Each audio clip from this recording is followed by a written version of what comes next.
nasi kena tinta kelihatan hitam enggak? Semakin menghitam semakin bagus warnanya. Apa artinya? Bagi orang yang beriman, berbuat salah itu akan kelihatan, walaupun toh sedikit akan kelihatan salahnya. Tapi bagi orang yang sudah memilih jalan hidup yang sesat, sebesar apapun perbuatan dosa tidak akan kelihatan. Maka itulah yang kemudian alhamdulillah, sholat asar sudah kita laksanakan bersama. Yang bersamaan dengan waktu asar adalah berkumpulnya malaikat siang dan malaikat malam. Dan saya yakin bahwa sore ini malaikat telah berkumpul. Makanya tadi kita doakan semua saudara-saudara kita, mudah-mudahan senantiasa dalam ridha Allah Subhanahu wa Ta'ala. Karena bagaimanapun juga kehidupan yang kita jalani ini hanya sekedar titah. Sekali lagi, kehidupan yang kita jalani ini hanya sekedar titah yang seluruhnya akan terus bergerak, bergerak dan berjalan kita ini adalah dalam rangka menghambakan diri kita kepada Allah. Pilihannya kita tetap menjadi orang yang beriman atau menjadi orang yang kufur. Dan jikalau kita telah memilih kita menjadi orang yang beriman, maka Rasulullah SAW menggambarkan antara orang yang beriman dan yang tidak beriman. Di antara orang yang tidak beriman adalah orang munafik. Maka Rasulullah menggambarkan bagi orang yang beriman itu diibaratkan seperti zirok. Apa itu zirok? Tanam-tanaman yang ada di sawah. Apa tanam-tanaman yang ada di sawah itu adalah padi, jagung dan lain sebagainya. Tapi di sawah itu yang paling banyak itu adalah padi. Dan zirok ini ketika ditiupkan angin, maka tentu zirok ini akan bergerak-gerak. Lah, ini tak ubahnya seperti orang yang beriman dalam hidup ini selalu akan dihembus oleh angin. Tinggal ketika dihembus angin ini kokoh enggak? Kalau tetap kokoh, maka ini akan terus berkembang. Kalau padi itu akan menghasilkan biji-biji yang bermanfaat buat kehidupan. Sebaliknya, Rasulullah menggambarkan orang munafik itu seperti pohon aros. Pohon aros itu adalah pohon yang daunnya seperti cemara itu. Tumbuh berkembang subur sampai menjadi besar, tapi dia ketika ada angin tidak akan bergerak apapun, tapi dia akan dipotong dan kemudian dipotong-potong hingga berkeping-keping. Maka orang munafik pun begitu, tidak ada ujian. Sampai kemudian pada hari kiamat dia akan mempertanggungjawabkan perbuatannya. Maka itulah yang kemudian Rasulullah Shallallahu Alaihi Wasallam, sebagaimana hadis di dalam Riyadhus Shalihin disebutkan, hadis riwayat Imam Tirmidzi, bahwasanya idza aradallahu bi 'abdi khairan, apabila Allah menghendaki bi 'abdihi kepada hambanya khairan, kebaikan, ajjala, maka Allah akan menyegerakan lahu bagi abdun khairan tadi, bagi hamba yang dikehendaki baiknya tadi, ukubatan. Apa itu ukubatan? Ukubatan itu adalah hukuman.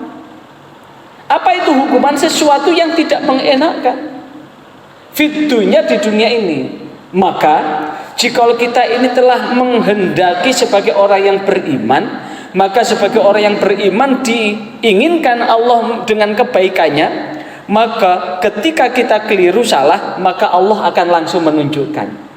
Sehingga seakan-akan bagi orang yang beriman tidak pernah selesai mendapatkan ujian dan ujian. Ingat, segala sesuatu yang tidak mengenakan bagi orang yang beriman itu ujian.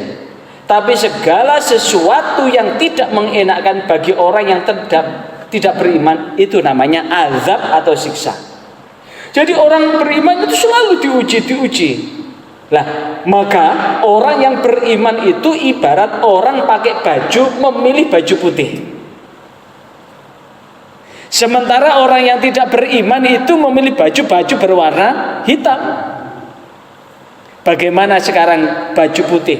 Baju putih, makanya saya sengaja hari ini saya pakai baju putih di dalam dan baju hitam di luar. Kalau kita pakai baju putih, kita ambil tinta, kemudian lepas itu nyiprat di baju kita, kelihatan percikan tinta enggak? Ketok mangsine napa mboten? Kelihatan. Tapi kalau saya pakai baju hitam ini kena mangsi, kena tinta, kelihatan hitam enggak? Semakin menghitam semakin bagus warnanya. Apa artinya? Bagi orang yang beriman, berbuat salah itu akan kelihatan, walaupun toh sedikit akan kelihatan salahnya. Tapi bagi orang yang sudah memilih jalan hidup yang sesat, sebesar apapun perbuatan dosa tidak akan kelihatan. Maka itulah yang kemudian wa idza aradallahu, dan apabila Allah menghendaki bi'abdihi, dengan hambanya syarran yang jelek, amsaka anhu, maka Allah akan menahan bidzambihi, dengan dosanya, hatta yuwaffiya, hingga ia meninggal dunia, bihi, dengan itu akan mendapatkan siksa yang pedih yaumal qiyamah, pada hari kiamat. Karena itulah, jikalau kita sudah berjalan di jalan yang benar, tapi orang memandang jelek dengan diri kita, ndak usah galau, ndak usah sedih.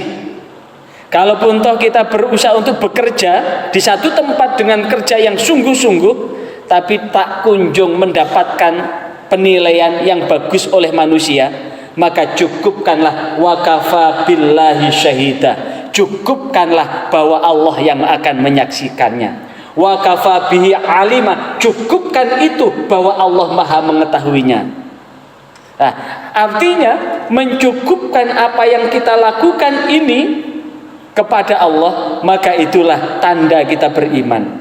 Bahkan di dalam hadis riwayat Imam Tirmidzi yang lain disebutkan, inna idzamal jazai ma'al idzamil bala, sesungguhnya besarnya balasan pahala itu bergantung pada besarnya ujian. Berarti jikalau kita ini diuji semakin besar ujian kita, dan kita ini tetap sabar, dan kita ini tetap tangguh dengan ujian itu, berarti semakin besar pahala buat kita. Dan di situ innallaha ta'ala, sesungguhnya Allah yang maha tinggi, idza habba qauman, apabila lebih mencintai kaumnya, hambanya, ibtalahum, maka Allah akan menguji mereka. Jadi sekali lagi, jikalau kita ternyata kita sudah berjalan yang benar, tapi kok tetap ibarat kita ini sudah jalan di jalan yang benar, tapi tetap ada batu kerikil-kerikil tajam yang bisa menyebabkan kaki kita terluka, maka yakinlah semakin besar ujian itu, tanda Allah semakin cinta kepada kita. Dan catatannya, faman radiya, dan barang siapa yang ridha, falahu ridhon, maka Allah pun ridho terhadap orang yang mendapatkan ujian itu. Waman sakhita, dan siapa yang ngersulo, apa itu ngersulo? Mengeluh, marah, bahkan ngomong, Gusti Allah iki lho, aku wis ngene, tetep ngene. Akhirnya apa?